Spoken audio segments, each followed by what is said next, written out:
Hi there, this is Sarah Connolly, one of the coaches in the Alcohol-Free Lifestyle Program. And in this episode, we have a wonderful guest, Linda Basso, who is joining us to share a little bit about her experience in the Project 90 program. So we're really excited to have Linda with us here today. Linda, would you be willing to do just a quick intro about yourself, please? Sure. Hi, Sarah. I'm glad to be here. I'm Linda Basso. I'm 52. I live in Northern California. I'm a business coach. Have 3 kids, a wide range of ages from 2.5 up to 22. Wow. So I'm busy.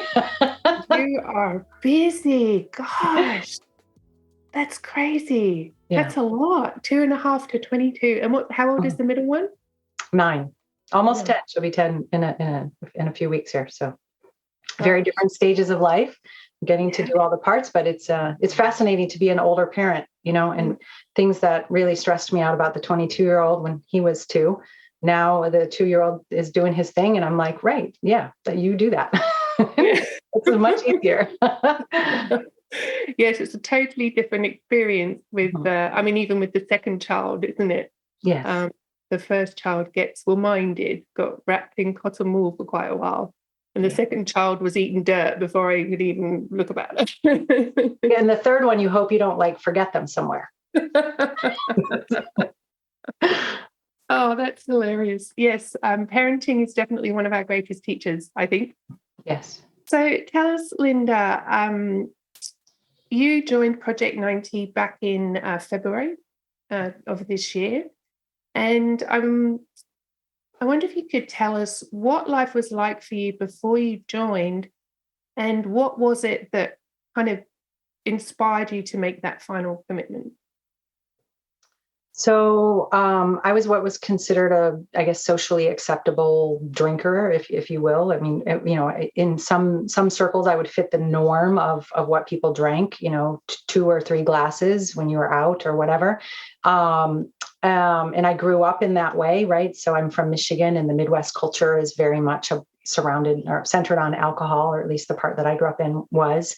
And so I was drinking daily, actually. I think there were obviously pregnancies, I would take the time off there and breastfeeding and that kind of thing. But I really started drinking quite young. When you're growing up in Michigan, you go to football games on the weekends, so as a high school student, even maybe in late junior high, we started drinking, that was when you drank on the weekends, right? And you drank at the tailgate parties, and you drank, then you go to college and you start drinking. And just it's just in my circles, was a very acceptable way of blowing off steam, of celebrating, of dealing with stress, of dealing with being a parent.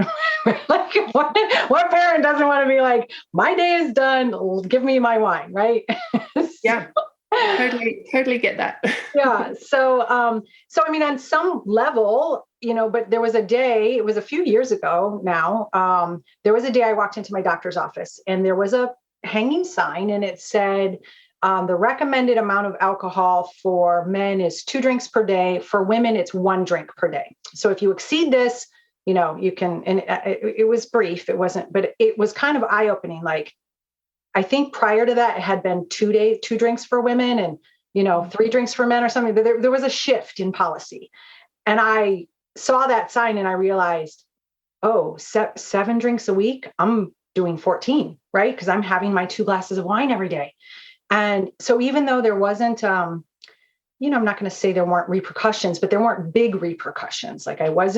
So none of the AA stuff spoke to me. I thought, my gosh, I'm not having any of those issues. I don't resonate or relate to anything about that world or those stories coming out of there.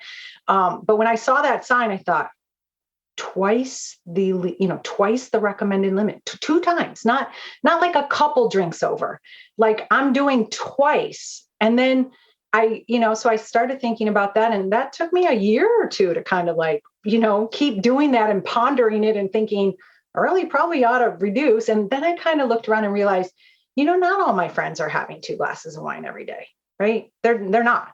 That's where I came from, but that's actually not what's happening around me. And we live in Northern California now, in a really cute little rural town, and it's very clean living. Very, we buy our food from the farm. Everything's organic. Like on some level, I do supplements. I mean, on some level, it's like kind of shocking that I was drinking that much, right? Because on all other aspects, I'm like Ms. Health, right? And I check all the boxes for all the like right kind of living, farm to table lifestyle. But the farm to table lifestyle actually includes wine, right? But apparently it just includes one glass of wine. And so that stuck with me for a while. And then I started noticing, sometimes the two drinks I wanted third, or I would have a third, right? So now I'm like, okay, so now you're heading towards 3 times the limit. Like this is insane. Like, and at the same time, I was watching my father get older and my brother, and like, they drink a lot. And, and again, they still kind of move through like what's considered socially acceptable around them, but they drink a lot. Right. And so I was like, wow, between where I am and where they are, the space is getting smaller. Yeah. And so I was longing for something to shift, even though I wasn't, like I said, having anything that I was like, it wasn't like I was waking up hungover, or I wasn't throwing, it wasn't big things were occurring. I was never dry. I had gotten it so that it was like only after dinner. It wasn't even after dinner. It was after the kids were in bed. I never drank around the kids. I never, it was like the kids were in bed. It's time to sit down with my Netflix, my cheese, and my wine, right? Mm-hmm. It was my deserved, time off to chill. Yeah. So when I saw a colleague who I trust and respect, he had put a post about your program and your study. And I thought, wow, Lynn, like this is being handed to you on so it's sort of like dangling, like, hello, really, if nothing else, I should have a call with these folks. Right. So, and that's how I ended up joining your program, thankfully. Yeah. Thank you for sharing that, because I think it's such an important point that you raised, that it doesn't have to be the stereotypical idea of an alcohol problem. Yeah. Like we don't have to be rolling in the gutter with a brown paper bag. It is, as you rightly point out, these guidelines for what we are. I don't even like to use the word recommended. I don't know what word they actually use, but 1 glass of wine a day, 7 days a week, changes our brains. We know this now, and yet even that's still on posters and gives people that ability to continue with a sense of denial that it's still okay. It's still okay. And you're kind of talking through, I think, what many people will relate to, which is how we rationalize. We have the rules. Well, I'm fine because I only drink after the kids go to bed, and I'm fine. Mm-hmm. So I really appreciate you sharing that so articulately, because I really believe a lot of people are in that space but feel like they're not bad enough to get help. Yeah. And I think, in your world, it's common knowledge that it changes your brain, or it changed. Like, I say that nothing bad was happening, but it was. I just didn't recognize it. So after stopping, and like the way I sleep now is like 10,000 times better. And I didn't know I was having a sleeping problem, right? I didn't know I was having a sleeping issue. I would wake up sometimes in the middle of the night and not be able to go back to sleep, or I'd be too warm, right? Like there were hormonal things happening. I have a thyroid issue now. Like things were happening, but I was just attributing them to, oh, that's what happens after you have the child, child number 2, or that's what happens when, but absolutely everything that I've experienced in my life, health-wise or whatever, was being exaggerated by that use of alcohol. And then things that I wasn't getting, like really good, deep sleep, weren't happening, right? And I was depleting, various vitamins and minerals and different things, right? And I was altering my brain chemistry. So I just didn't see in my face. I mean, like the quality difference in my skin is astounding. Right. You had us all take that picture in the beginning, and then you saw it. Every week we're on with our group, and you start thinking, wow, she's really beautiful. Wow, he looks amazing. Not like they looked bad when they joined, but just you can see the transformation. So clearly my body was struggling. I just wasn't noticing those subtle things. Yes. Yeah, I think that's the exact word. It's subtle things that we don't realize. And in the space of what we call gray area drinkers, which is the space between, alcoholism at its worst and someone that can every now and again have a drink. The gray area is really, really big. And most people sit in that gray area. And in that gray area, it is subtle, or it can be subtle. I guess the more we talk about this, the more we get educated, the more people will realize that. But, what's interesting also, and this is the question, when you saw people transform in the group, did you also see a transformation in how they were being? Obviously, how they were looking was changing, but how they were being. Yeah, I mean, I don't know. I'm a coach, so I'm used to going really deep with people. So I think I heard self-reported changes, Mm-hmm. right? So people, and that was a part of the program that was a challenge for me, right? Because I think for whatever reason, my gains weren't so big in the beginning. Again, subtle shifts were happening, and over the arc of the 90 days or whatever we're at now, 100 and some days, like a lot has changed, but it was changing subtly. Some people were having these enormous wins, they're like, I have so much energy. And like, one guy started running a marathon, and like, people were doing like this incredible stuff. And I was like, hey, like I'm not I'm not having these big changes. Like, what's wrong with me? Why do they get all the energy? And all I get is this, like, okay, I think I'm sleeping better.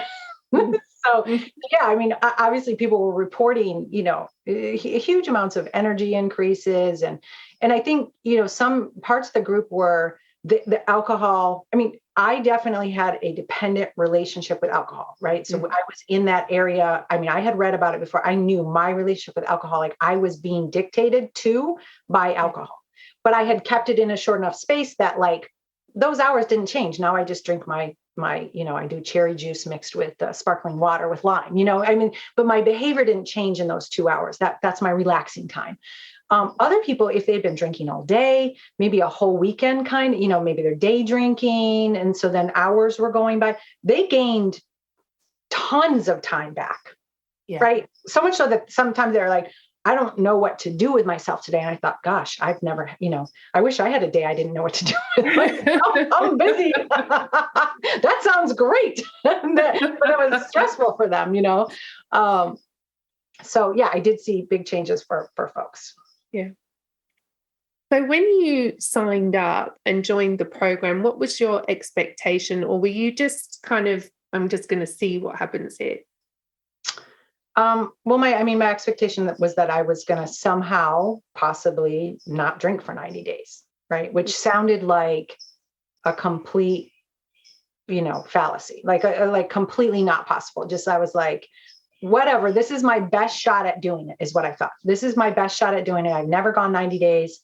I mean, maybe my first pregnancy, I went 90 days. I did the whole 9 months, but my second pregnancy, I was like, the doctor said I can have a glass of wine. So maybe once a week or something, I would have a half a glass or something, So even and then my third pregnancy, same thing. Like if I want to have a glass, I'll have a glass. Like, so I was way under the recommended limits, but I was still in relationship with alcohol. Right. So now this idea that I would literally not be in relationship with alcohol was inconceivable. Given my family history and the culture I grew up in, the way I had been using it, it's inconceivable that I would truly be able to go 90 days without it. So I had this expectation that possibly maybe I could do that. Wow. And that kind of brings me a question up for me is, had you ever tried before to give up alcohol? I would tell myself often too, and like coming off of the pregnancy, I breastfed for a year or so, so I would be I would say I was more like, I never tried to quit. I tried to manage it. I was always trying very hard to manage it because I knew I was past the levels.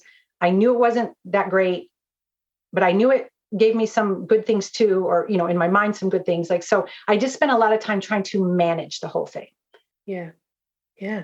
And it can be exhausting, can't it? That when you remove alcohol and you actually realize how much mental energy is expended on managing the consumption, it's quite amazing. I feel like I have spent a lot of my precious mental energy negotiating how I interact with this substance.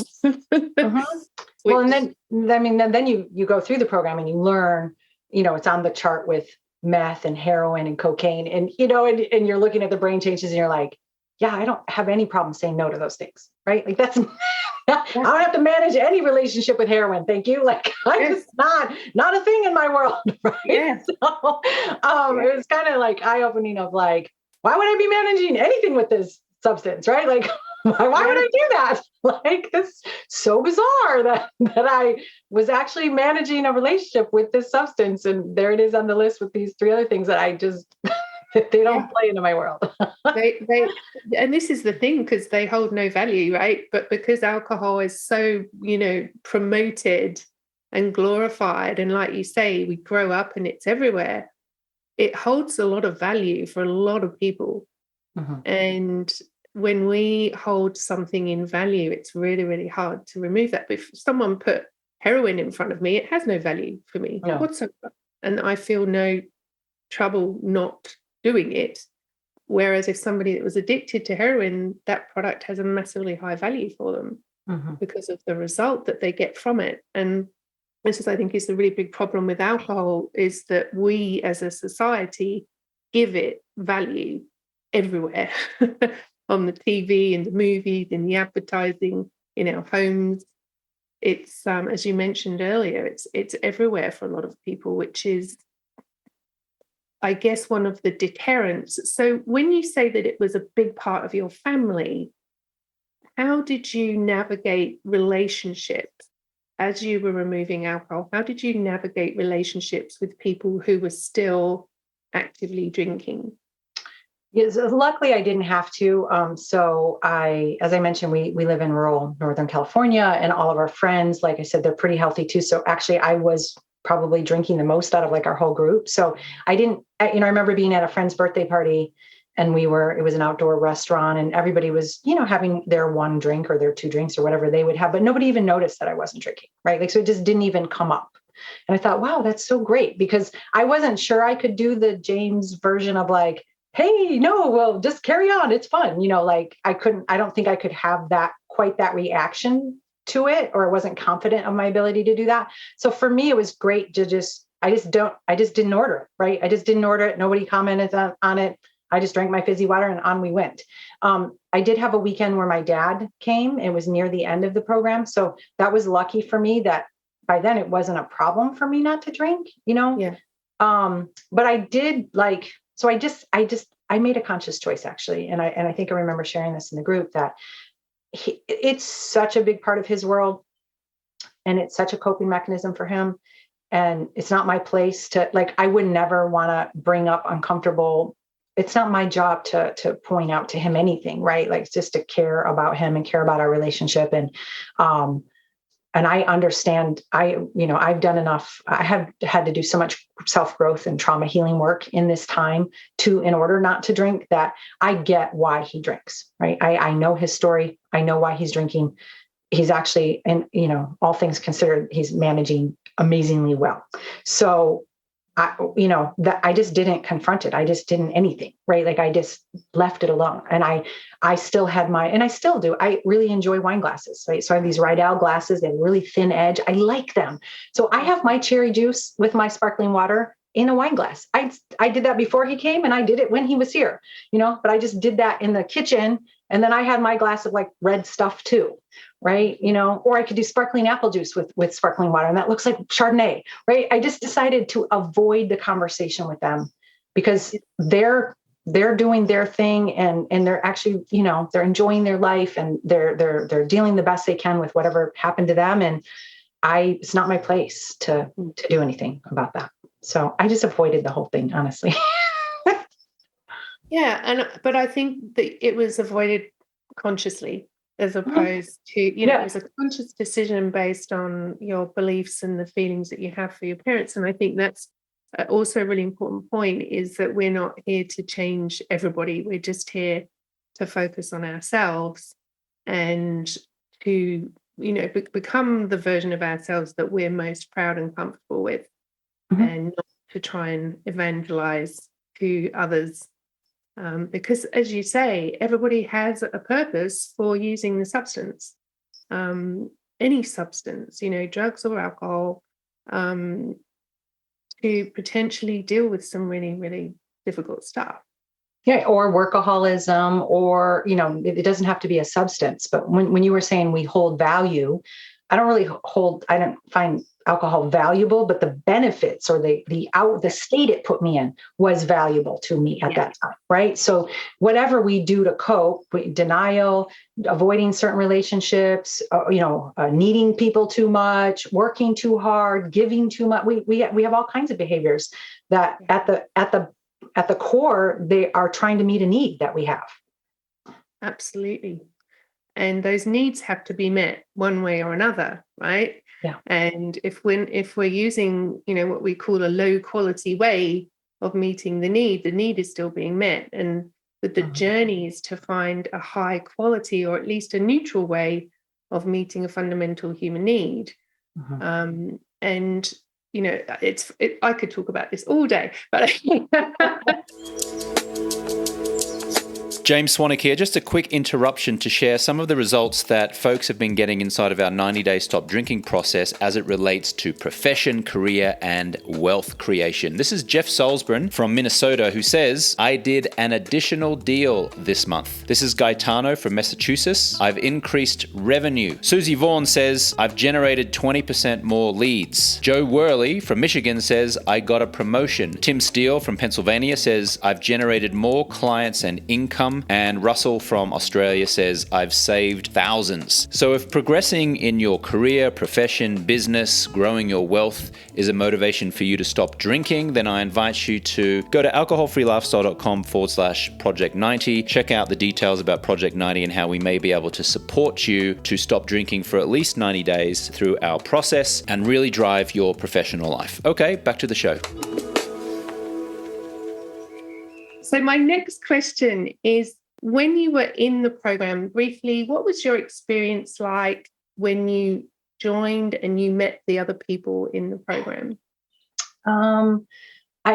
It was fine. I've done enough growth work and had to be part of groups but they're not my favorite, right? So definitely joining, and this idea that I was going to be on Marco Polo every day or 4 times a week, I was like, this is really hard. I don't want to do this. This isn't my thing. And I didn't think it would be very supportive, but it actually turned out to be hugely supportive, right? With my schedule, I could only do 1 meeting per week. So that meeting was super valuable to me. Always popped some insights, or, I would have growth and movement, but I wasn't using the meetings as a way to relieve the pressure I felt, right? But Marco Polo was doing that. I thought I made this commitment to this group of people, and I had this real desire not to have to come to that group and say, I had a drink, right? So that accountability, I guess, or that camaraderie, and then hearing some people that it was harder for them than it was for me, and that some people it was easier for them than it was for me, and just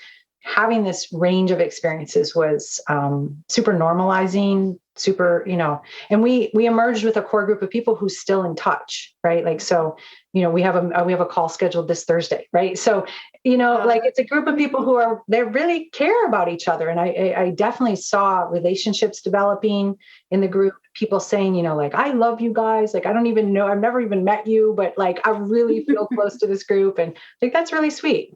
Mm. Yeah, it's definitely that shared experience and vulnerability that creates a really beautiful, deep connection. And we see it often that, Project 90 members will have friends for life, that they create these connections where, because they've been vulnerable and they've been able to be who they really are, which we, let's face it, do not get a chance to do very often in the real world. We don't get a chance to speak from the heart and share our vulnerabilities. Creates really amazing connections with other human beings, and it's just a wonderful thing. To have, like you say, is accountability. We don't want to let people down. We'd rather not let people down than let ourselves down. Right. Yeah. When you say, had I ever tried to stop before, I used to say, let's take a break, or I would, I went to every other day, or I was doing all this stuff to try to reduce my intake, but it was too easy to talk myself out of it. Yeah. Right? That night I was like, well, but I'll switch it around and the day off will be tomorrow. Or like, it was just too easy to like, the part of me that really wanted that reward or that whatever it was, whatever I was getting from it, could trump the part of me that thought, maybe we shouldn't, and like this program, I think strengthened the part that's like, dude, why would you want to do that? Like, this, and this about it now. And you have this, demonstrated experience that tons of people are not drinking. So, it's easier to do it with a group of people. It's not that didn't want to disappoint them, but it was like, somehow like I promised, like I committed to this group of people to do this thing. So just do it, just hang in there and do it. Right. Yeah. Same maybe as going to a trainer at a gym or something. Like you have the appointment. You're like, if you don't have the appointment with the trainer, you might not go to the gym. You might find like 5 other excuses. But if you have the appointment with the trainer, you're going to go. Cause like, are you going to not show up? Like, you made a commitment. Yeah, absolutely. So tell me with, you were in the program for 90 days. Can you recall a point at which you felt, okay, I really feel confident now about not drinking? I think month 3, like by the time you hit 60 days or, somewhere around there, it stopped. It wasn't like I was trying not to. It just had become normal to have my, I think at that time I was trying different fizzy waters and I was doing a sparkling apple juice mixed with sparkling water and just trying different things. And it just became normal that it was like my evenings had reworked themselves. Right. So there just wasn't, that didn't come up anymore. And I didn't ever in the morning think, there was a moment where I was like, so it used to be in the mornings, I would think, I can't wait for the wine and my show and my book. And like, I would anticipate, because I have really stressful days, right? So there was always a moment in the morning where I was like anticipating my lovely downtime in the evening. And there was this moment where I had that thought, but it was about reading my book and watching the Netflix show. Like it didn't include the wine in the thought, right? So wow, cool. Like I did it. Like it shifted, right? And so it just, somewhere along the way, I don't know exactly when, but somewhere along the way, the grip that it had stopped gripping.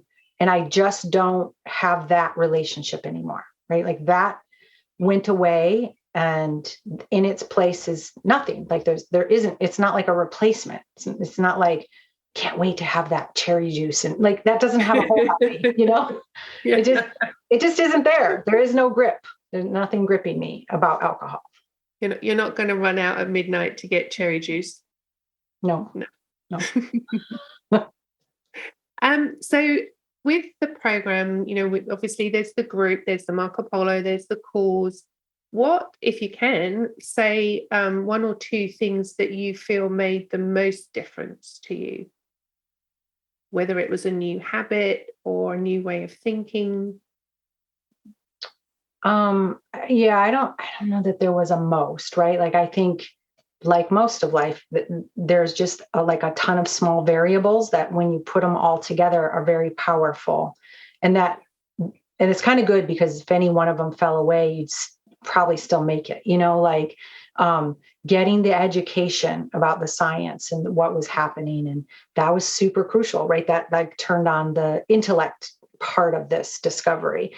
The being with the group was like really like the community aspect, right? I would have liked even more information, right? I could have digested more. Oh, those little videos we watched, right? That was like kind of like, different interviews with people and different ways of thinking about. That was super powerful. So I felt like I was learning and it was coming in on a bunch of different levels.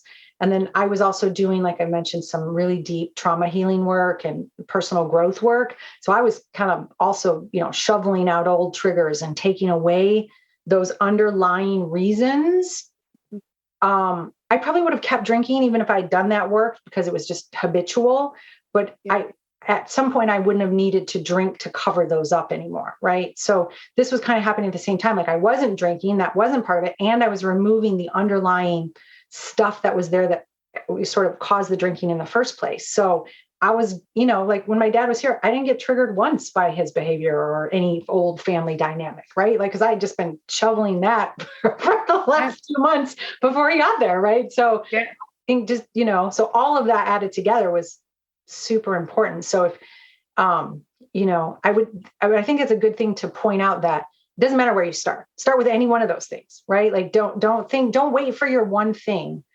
Oh, if I could just find this one thing, then I would be able to stop drinking. Like, just start with any one of those things, promising to a community, joining a program, getting the science, whatever. Like, just start with one of those avenues, because any one of those cracks are going to add up over time and contribute to you not to having an alcohol-free lifestyle, I guess.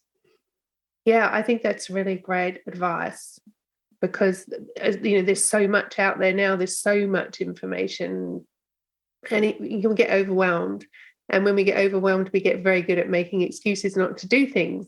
And so I think it's really good advice that you just got to start somewhere and give yourself an opportunity to, like you say, open one of the cracks and start to see what's possible in a curious manner, as opposed to this kind of, I must have this one thing that's going to fix me, because as we all know, there is not just one thing. It's a whole host of different things. Yeah, I think your program also, I want to say that was something that was powerful. Y'all are very laid back about this, right? Like that gentle, like, oh, well, let's just see how it goes. And well, I wonder about that. Or, you just were there was no dogma. There was no like, it's like this. There wasn't a lot of preachiness. Like, so that, like I said, the AA stuff, very hard for me to digest or relate to. You all were very easy to relate to, right? Like, you weren't making a huge deal out of it. It was like, obviously there was a theme of being alcohol free, but it was just as likely to be talked about in a celebratory way as it was a curious way, as it was an inquiry way, as it was anything. Like, it was, y'all were just very relaxed about it. And I think that was powerful too, for letting us, be disoriented, get reoriented, figure things out. Like, there's something about that loose holding of it that I think is a magical part of the program. Yeah, thank you for raising that. I've never actually given that much consideration. I think it's just the way that we all are. I guess we've all come together because of that approach, and a deep understanding that this is just part of being human. One naughty little niggly little part, and that when we take away all this darkness and judgment and shame around, behaviors that we fall into for often through no fault of our own, I know for myself, once I got rid of the shame and the judgment about myself, it was like, oh, okay, I can just be curious about this and really be kind to myself about this. So I'm glad to hear that was your experience. So thank you for sharing that. So now you've been over 90 days alcohol free. Yay! What do you feel has, obviously you've talked about sleep as a benefit and skin and just a general feeling of well-being. Is there any other benefits that you've noticed as a result of not having this daily 2 glasses of wine a night habit? Yeah, that there was probably the biggest thing actually is this lack of anxiety, right? So I have a super stressful job. I've been growing my business intensely for the past 2 years. I'm like, that's why I could only do the one meeting, like I took this on, like knowing I need to do this and I should not be doing this right now. Right. Like I don't have the space in my world for this. So I had a ongoing anxiety-based, stress-based approach to my work life that the amount of that decreased a ton, right? Like just a ton.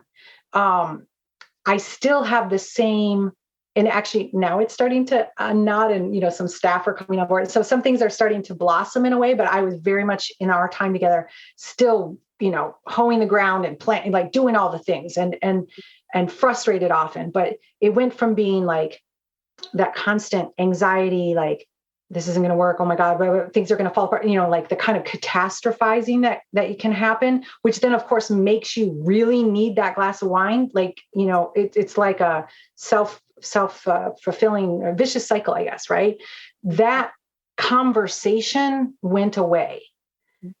I still it's a stressful, no doubt about it, that my work life is high intensity, high stress, but it's just that, right? Like it's very clear. Anyone can see it. We've all arranged our personal life and, set up the kids and manage the household in a way knowing Linda's in this really intense period, right? This is the way that this part of business growth happens. End of story. It's not rocket science, but it's not catastrophe either. It's just this, right? Yeah. So there's like a much more realistic reaction and approach to what's happening. It is happening, right? Like this is what is. I was just telling myself that it was like all this other stuff, right? I was adding, what do we say? Pain is inevitable, but suffering's optional, right? A lot of optional suffering happening. Yeah. And perspective. I think, that's the one of the really beautiful things about removing alcohol is you suddenly get perspective. Well, not suddenly, but eventually you get perspective on life, and you're not looking at it through this small lens where everything is one way. And like you say, catastrophizing and stressing and adding in the lack of sleep. And you're just on this constant adrenaline cycle or roller coaster, up, down, which is exhausting. It is, yeah. So, Linda, what now for you? You've come out the 90 days and you've got a lovely support group in place with your fellow pod members. Are you planning to continue? I mean, this is a silly question, really, but are you planning to continue your alcohol-free journey? Yeah, I mean, I would say I don't have plans. Like in some sense, I was so grateful when the program ended to just like stop putting so much attention on it, stop thinking about it, stop deciding if I was or wasn't, right? So I'm more in the mode of just being as healthy as I can be and being as present as I can be and doing the work that I need to do. And I don't know what relationship I'll have, if any, with alcohol, right? Like, so that's what I got was like, I wasn't necessarily trying to be alcohol free. I was trying to be free from alcohol. And I feel like I have that now. And if that ever starts to slip away, I will take steps to go back to feeling free from alcohol. So like, that's the lack of relationship I have with it. Like, I don't know if I'll ever have a drink or not. I don't know if I'll have a sip of something. I don't know, but I'm not thinking about it. I'm not in relationship with that. I'm not trying to manage that anymore. It's just like, it's not part of my life.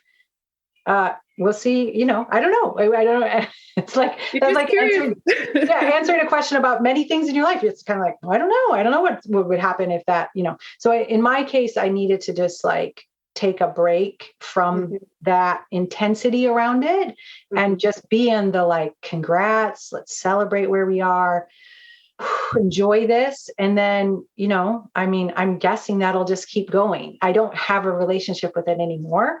And I don't know if it comes up at some point, if I will or I won't. And I'm not gonna get into like a power struggle about that, or, just gonna like, just take it day by day and see. One day at a time. Yeah. And enjoy my sleep. I'm just gonna keep enjoying my sleep. How good is good sleep? Oh, amazing. It's actually a game changer, I think. I mean, it really is when you get good sleep. And as we all know, that alcohol does not do anything for our sleep. Yeah. Well, Linda, I'm so grateful that you've taken the time to join us today. One last question. If we have somebody listening who relates to your story, what words of encouragement would you give them if they're feeling anxiety or stressed about their drinking and they don't know where to turn? Well, I from my perspective, if you think you're drinking too much, you're drinking too much, right? Like, so if you've had that thought, just stop being in that, like, am I, aren't I? Well, compared to, and doing the distraction technique while you just keep drinking, wondering if you think you are, you probably are. So just take any step toward resolving that, join this program, go, start taking days off, whatever version. I feel like once you make that decision, like I would like to do something about this, that's when my friend's post popped up for me. Right. So just if you're willing to do the work or willing to make a change, if you're open to making it, so instead of thinking, am I drinking too much? Just think, okay, I probably am. Hey, universe, send me information about how to do this differently, right? Like I'm open to growing, I'm open to changing, and then see what starts showing up in your world and actually act on it. Because you can always go back to drinking, right? Like this is not a like, I got on this road and I never could get off again. Like you can just pick up the drinking anytime you want, right? Like, so, but can you put it down anytime you want? And that was the question that, that's what was plaguing me. I couldn't put it down anytime I want. And that isn't, in the grand scheme of things, okay for me, right? That is the definition of addiction. And I don't have to argue all the semantics and details of what everybody else thinks addiction is. Yeah. That for me, if it's in control and I can't willingly just kind of like take it or leave it, then that's not okay for me. Yeah, I absolutely love that. It's such an important message. It's not about how much, it's about, is it too much for you? That's it. And as Linda said, if you feel that, or if you're questioning, the likelihood is that it's something that should be looked at. So I really appreciate that. Thank you. So anything else that you want to share before we finish up today? No, thank you. Thank you to you and your team. Really, it's life-changing. If you told me a few months ago that this is where I would be, I would have highly doubted it. So I'm really grateful. Well, it's been a pleasure. It was a pleasure having you in the group and a pleasure talking to you today. And I wish you every success with the next stages of your business growth. And hope that you'll keep in touch with us. And for all the listeners out there, if you would like to learn more about the program, all the links that you need are in the text below this podcast. For now, this is Sarah Connolly for the Alcohol Free Podcast. Signing off. Thanks for joining us. Hi there, this is James Swanwick. Thank you so much for listening to the show. I would be so grateful if you would leave a review. That will help us climb the rankings and get our show exposed to so many more people who could really benefit from the content. You can do that by going into Apple Podcasts, rating the show, writing a little one-sentence summary, and posting it. That would be so amazing. Thank you. Likewise, if you would like to schedule a 15-minute exploratory call and apply for our Project 90 program, then you can do so by going to alcoholfreelifestyle.com/project90. If you'd like to get the free guide, that is the Alcohol Freedom Formula Guide, you can go to alcoholfreelifestyle.com/guide. Our YouTube channel is at alcoholfreelifestyle.com/YouTube. You can follow me on Instagram and TikTok at James Swanwick. Thank you so much for listening. We so appreciate you, and we'll catch you on the next one.